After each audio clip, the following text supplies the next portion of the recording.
It's a good morning, actually good afternoon in New Jersey. Always clear your vision. If you're finding me for the first time, I'm Madam Penny. Actually, I'm a teacher, online teacher, self-appointed. And in my class, if you're finding me for the first time, you always have to clear your vision first. You open your ears. I inspire you by the time you're done listening to me. And I hope you're able to listen and learn and live a life with purpose, where you're not there trying to figure out what this life is all about. So in my class, you come with a pen and come with your journal. If you can't afford a journal, buy these books. They're like $1 in America. In Kenya, get an exercise book. I have a more advanced journal because my friend gifted me a nice journal that I'm able to write, and it's of good quality. So you can take your notes. This class, we just don't talk. We talk and write. So if you're coming in, please share this video. Invite your friends. Let's learn from each other. There is no one who has it all together. We are all students in life. You never outgrow learning. Each day you learn a new thing. There's a skill I learned like a couple months ago from a lady in Ghana. And that skill has put money in my bank account. It's a very simple skill. But she did a video that was less than a minute. And that literally changed what I'm doing right now or how I'm earning. So sometimes we are not taking time to learn anything. We just live day to day expecting to get results without us making an effort. So with that said, I was sharing, do the same thing. If you've not subscribed to my YouTube channel, please do that. Go to YouTube and subscribe and invite your friends so we can all learn. So every month we do a different book, and this month we are doing this book. And this book is talking about what matters. It's a workbook. It's step by step talking about what matters. And what matters is the things that you're going to look at your life and ask yourself what is important, what really matters. Okay? So today we are going to talk about reclaiming your social energy. Reclaiming your social energy. We have lost our social energy, meaning we lost ourselves, especially those of us who got into social media at a younger age. Some of us got into social media when we were older. So we kind of had a life. We kind of had a system that was working for our families, for us, before social media. So when we got into social media, we saw opportunities over other people who are seeing like social media as a playground. So here they're talking about reclaiming your social energy. That is the title here. And filtering your relationships. So get your pen and paper and write this. Reclaiming your social energy. Okay? Miss Perpetua is saying, being plugged into your device 24/7 is convenient because you're sitting in your house. It's very convenient. You're not talking to anybody. As true as that can be, it is also exhausting. And you know what? It can drain you without you being aware. There is never an end to online engagement. And in most of these platforms, you're going from TikTok, you're coming to Facebook, you're going to Instagram, whatever choice you're choosing. You're going from app to app and engaging. And unfortunately, unless when you joined the app, you filtered what you want to consume, it is hard to even filter clearly things that are going to benefit you. So every 2 posts, one is going to grow you, the third one is rubbish. So that's what we want to talk about. You have to, as you get on, and these things are addictive, whether you like it or not. There is nobody who is beyond this except the people who are not on social media. And they tell you that, you know what, it's hard to filter what you're going to watch, what you're going to respond to, what you're going to engage. It is hard. It's not easy for us to even know that we have spent so much time engaging people or talking about topics that don't add value. What we are trying to get from this discussion today is what adds value. So they are telling you, number 1, assess your communications, okay? Assess your communications on social media or in your social life. These are the people that you prioritize on your page or whatever platform you're in. You've already known, Penny, are you going to engage me? Okay? What are the topics that I post out there that you're going to engage in? Are you just going to engage in everything I post? Some of the things I post don't align with your values. So some of the posts you're supposed to scroll. It's not everything that I post that is going to be helpful. And then you go ahead and ask yourself, these are people, you create a list of the people that you normally see. These are people I need to answer to.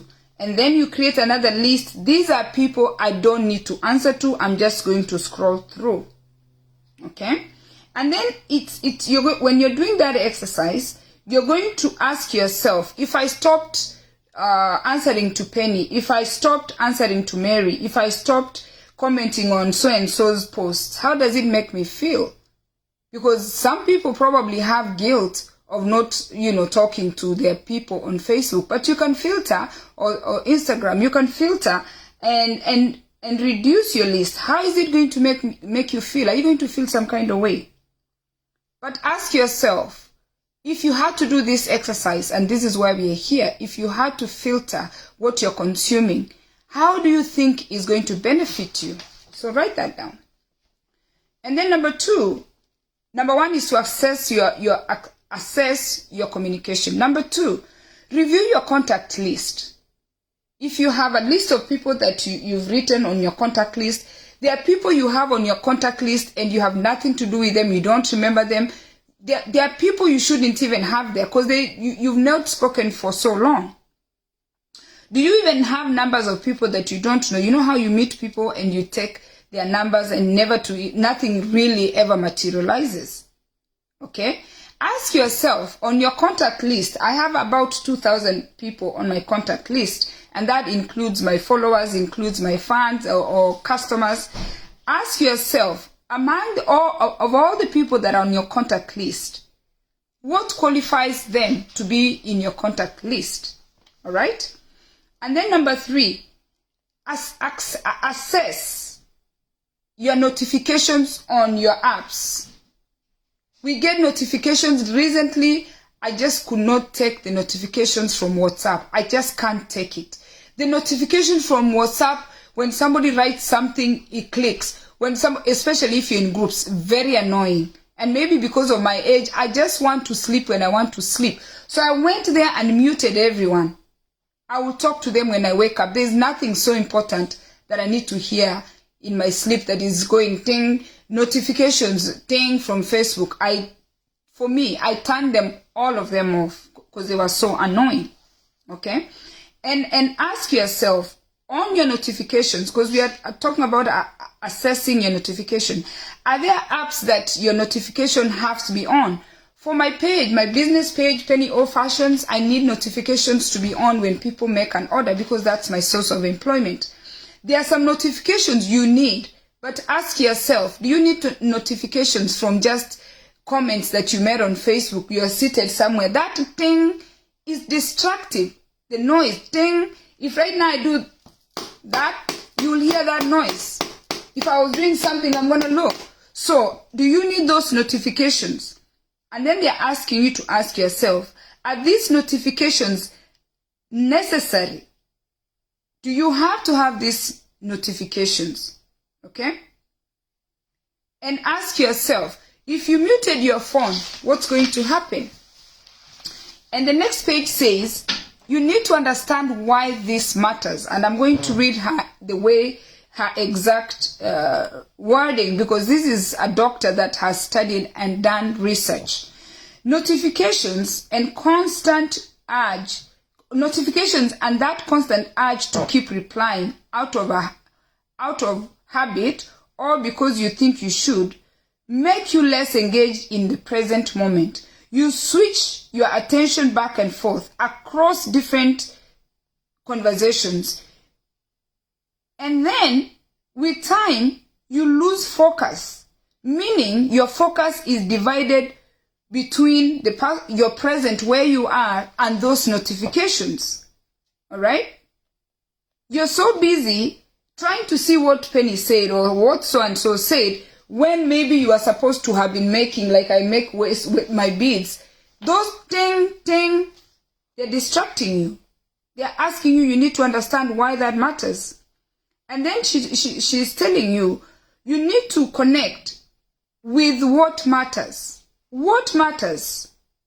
After everything I've said to you up to now, here, ask yourself, what have you realized about your social energy? Have you seen that you've wasted so much time of your precious time that you could be doing something productive by responding to unnecessary notifications?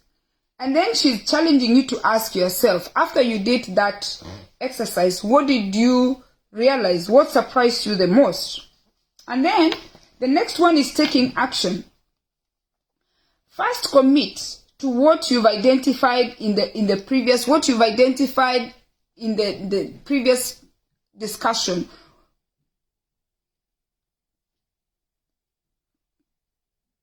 First, commit what you have identified. Yes, commit to what you identified from before, from what I said with the notifications and filtering.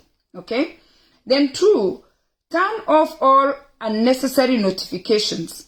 Clean up all your contact list, put all your rules, who you need to respond to, who you need to engage, and how you're going to build a disciplined engagement between you and the person that you're engaging. Schedule and review these rules and adjust them accordingly. And once you make that decision, be determined to filter your communication, unnecessary communication. Okay?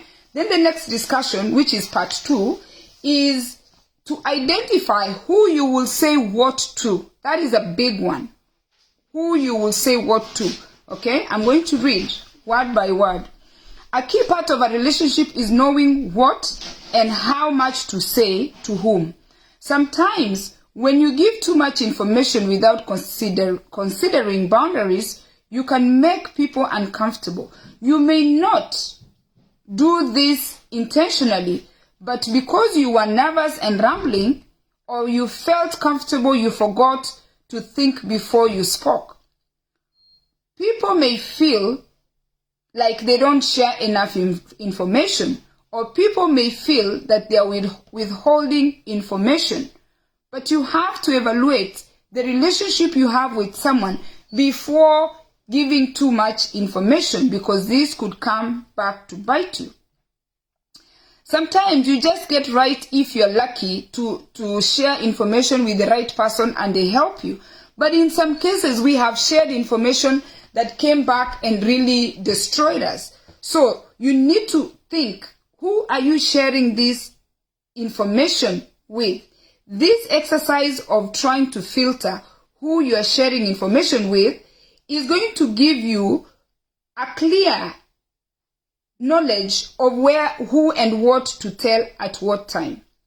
Some things are not meant to be shared by certain people. You've seen people who have shared something on social media only for the thing to be even worse than they really intended.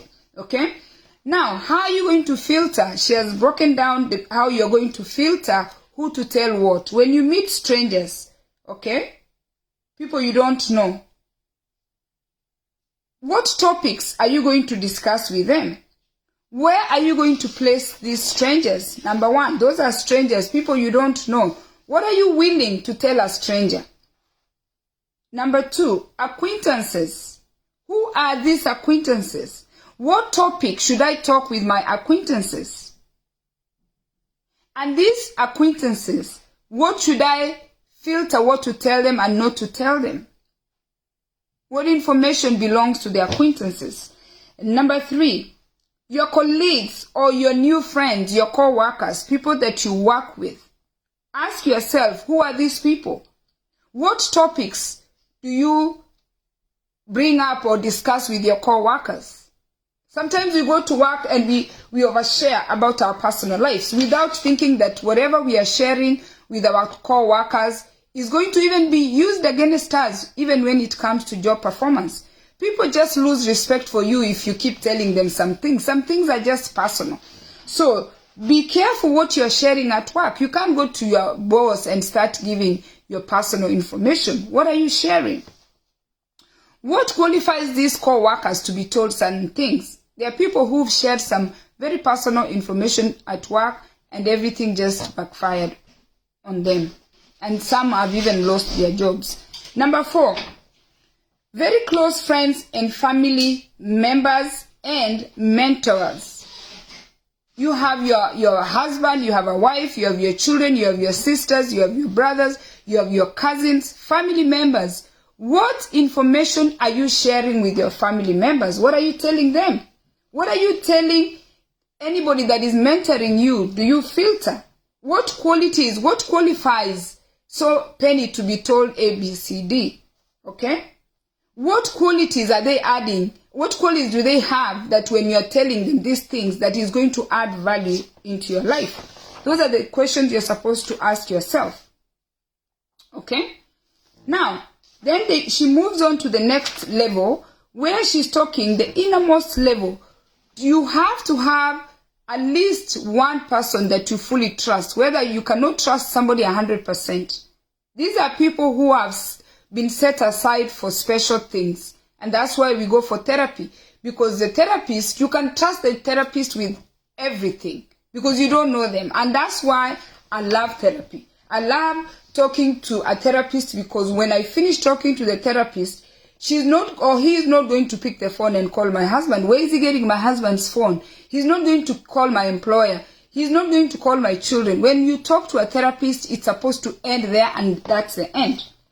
What qualifies people in your life that you tell certain things and you trust them 100%? It's a question you need to ask yourself. Why does this matter?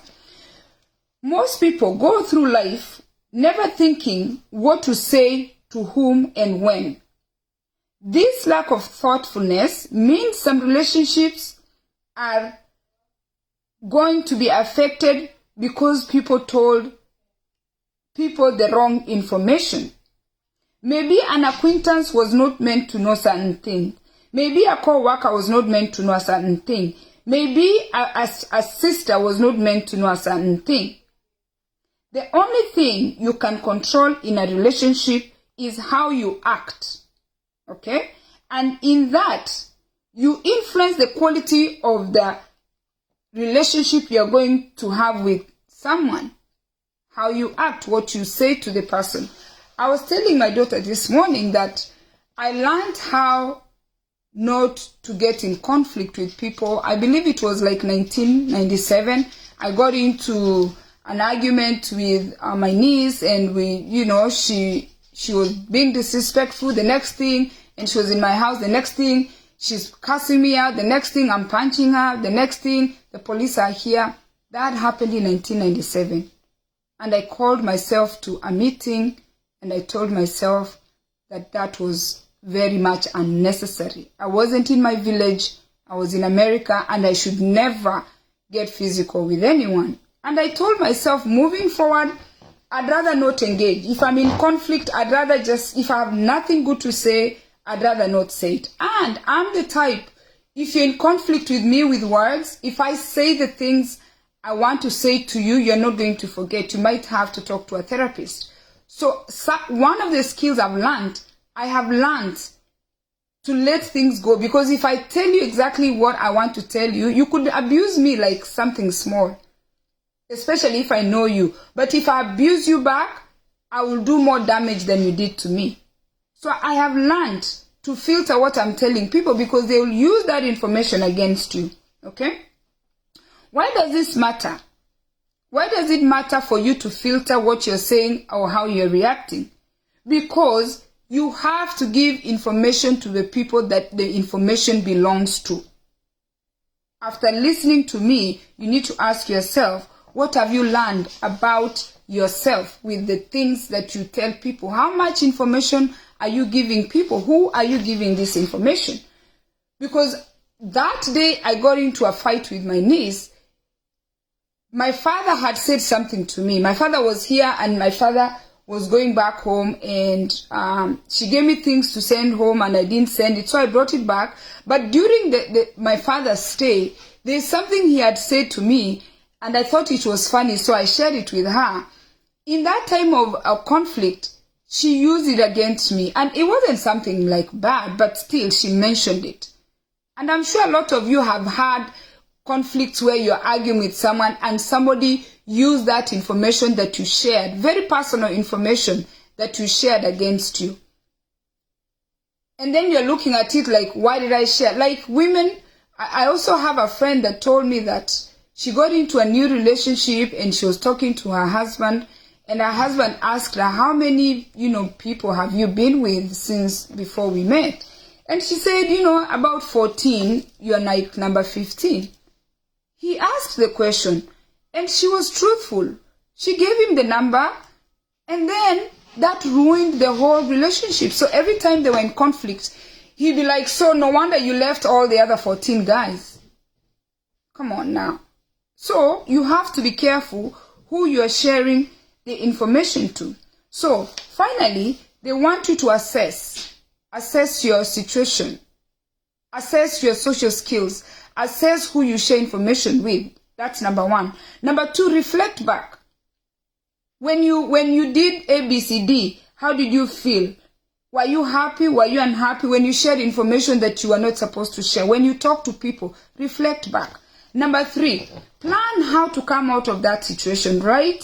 Ways how the actions you're going to take so you can take yourself out of that situation of oversharing or overindulging or overstaying on social media. For me, which is Facebook, is my primary social media platform that my preferred, I spend 2 hours maximum. I have set a timer, and when that timer goes, like it gives me that alert, I try not to stay there. If you see me on Facebook and you're thinking Penny is over engaging, I'm not. I come there and I put whatever content I'm putting and I go, because I have other things to do, So I don't spend my whole time on social media. It can look like that.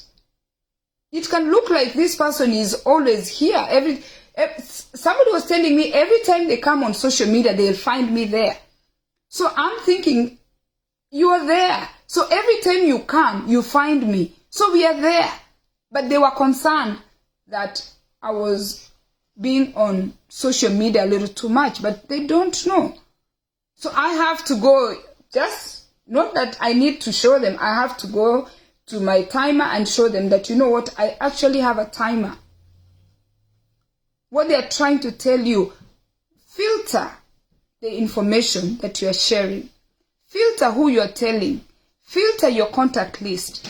Filter what needs to go where. Because some people, you tell them information and they use it against you. And I've even learned that as a business person. I'm always quick to tell people, go here and do this and do that. Some people go use that information. They want to do exactly what you're doing. You're even wondering, you thought you were helping them. Instead of helping them, they want now to copy and paste and use everything. They want all the details. That can be draining. So take your pen and paper, review these discussions that we have had, and I hope you listened and learned something that is going to add value in your life, that is going to help you to live a life with purpose. Because you know what? We all get the same time on planet Earth. Nobody gets less time than the other. When it's dark, it's dark. When the morning comes, we all get the same time. So how you run your day, the 8 hours that you get, is what's going to determine where you're going.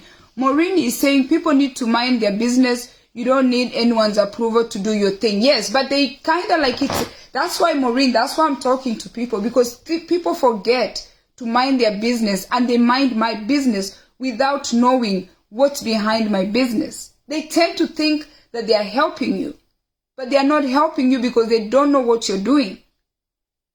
That's why you need to evaluate yourself. Look around you. What are you doing at what time? We all get that same time. And you know, I put up a post today that you can help two people. You can help this one and this one. The person that succeeds is going to come and thank you and say, oh, Maureen is going to be like, Penny, you really helped me, because she succeeded. The people that you helped and they didn't succeed, they always want to tell you, you should have. Why didn't you? You should have. Penny, you didn't tell me. Like, they come back like, you didn't tell me, you should have told me. They're always finding a way to blame you, or to just tell you, like, had you done this better, I could have been here. And then another thing, I put up another post today. We can all wake up at 6 a.m. But at the end of the day, what you did since 6 a.m. to 10 is what matters. I put up a story about my mom and dad. My dad used to wake up at around 4 or 5 in the morning. And he ran $1 million shilling business. I used his bank statement to come to America. Now when I look at it, I'm like, wow, he was productive. He had 21 children. He made sure that the money, he made a lot of money to be able to take care of all these children. He was waking up at 4. And yet, you know, he had employees. I want you guys to know he had employees. I didn't even go into that. When he's up, the employees are up. But one person has millions and the employees don't have millions. We can all get up the same time. But at the end of the day, when you do your itemizing, you're like, what happened? You're not able to account for everything. So, think about your time, how you're using your time. God bless you. Please go on the YouTube, subscribe to this YouTube channel, and share this with the rest of your friends. Thank you so much. I appreciate your support. I hope you learned one or two things. Do things that add value. Keep relationships that add value into your life. Cheers and God bless you.